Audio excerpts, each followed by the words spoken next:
Assalamualaikum warahmatullahi wabarakatuh. Kenalkan, nama saya Reza Natas Lanang, kelas KPI 1A. Di sini saya akan menjelaskan sejarah dan perkembangan bahasa Indonesia. Indonesia memiliki beragam suku dan bahasa. Untuk saling berinteraksi sebagai warga negara Indonesia, bahasa Indonesia digunakan sebagai sarana komunikasi. Bahasa Indonesia adalah bahasa nasional yang digunakan warga negara Indonesia.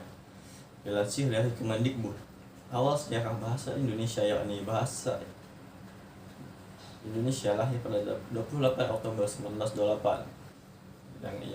Pada saat itu para pemuda dari berbagai pelosok Nusantara berkumpul dalam suatu rapat dan mengikat bertumpah darah yang satu, tanah Indonesia, berbangsa yang satu, bangsa Indonesia, dan menjunjung bahasa persatuan bahasa Indonesia.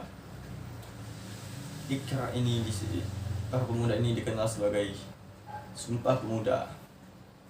Yani unsur yang ketiga dari Sumpah Pemuda itu yaitu bahasa persatuan bangsa Indonesia. Pada tahun 1908 itulah bahasa Indonesia dikukuhkan kedudukannya sebagai bahasa nasional. Nah, bahasa Indonesia lalu dinyatakan kedudukannya sebagai bahasa negara pada tanggal 18 Agustus 1945, karena pada saat itu UUD 1945 disahkan sebagai Undang-Undang Negara Republik Indonesia. Pada pasal 36 disebutkan bahwa bahasa negara ialah bahasa Indonesia. Lalu, dari mana bahasa Indonesia itu berasal? Berdasarkan keputusan Kongres Bahasa Indonesia tahun 1954 dan antara lain menyatakan bahwa berdasarkan sejarah bahasa Indonesia mempunyai akar, itu bahasa Melayu.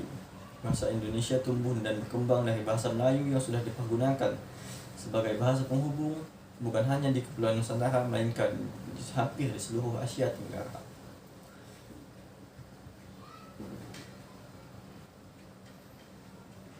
Bahasa Melayu mulai dipakai di kawasan Asia Tenggara sejak abad ke-7. Hal itu dibuktikan dengan ditemukannya prasasti yang di berbagai pelosok Asia Tenggara.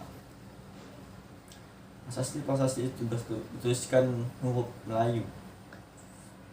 Bahasa Melayu kuno itu tidak hanya dipakai pada zaman Sriwijaya di Jawa Tengah, juga ditemukan prasasti lengkap di tahun 832 Masehi dan di Bogor ditemukan prasasti berangka tahun 1942 yang juga merupakan bahasa Melayu kuno.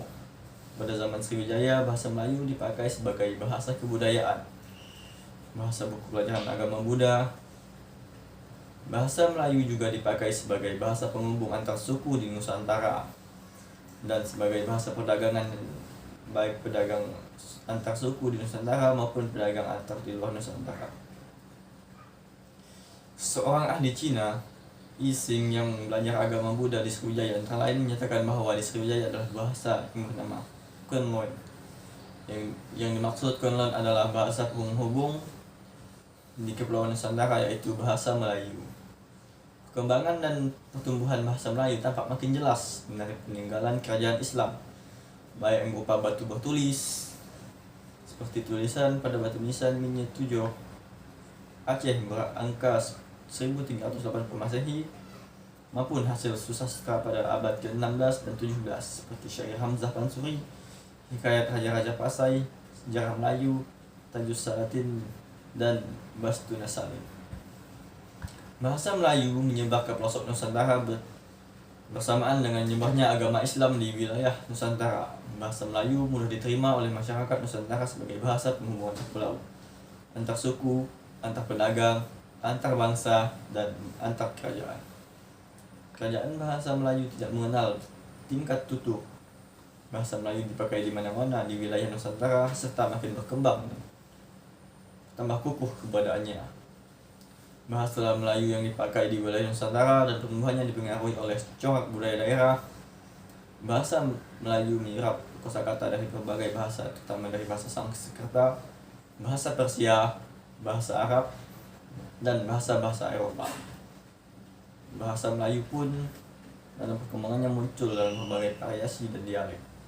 Perkembangan bahasa Melayu di Nusantara merupakan mendorong tumbuhnya persaudaraan dan persatuan bangsa Indonesia. Para pemuda Indonesia yang bergabung dalam perkumpulan pergerakan secara sadar mengangkat bahwa bahasa Melayu sebagai bahasa Indonesia yang menjadi bahasa persatuan untuk seluruh bangsa Indonesia sesuai isi Pemuda pada Pemuda 28 Oktober 1928. Proklamasi Kemerdekaan Indonesia 17-18 Agustus telah mengukuhkan kedudukan dan fungsi bahasa Indonesia secara konstitusional sebagai bahasa negara. Bahasa Indonesia pun dipakai berbagai lapisan masyarakat Indonesia baik di tingkat pusat maupun daerah. Meskipun bahasa dari daerah masing-masing masih dipakai, namun untuk mempersatukan bangsa Indonesia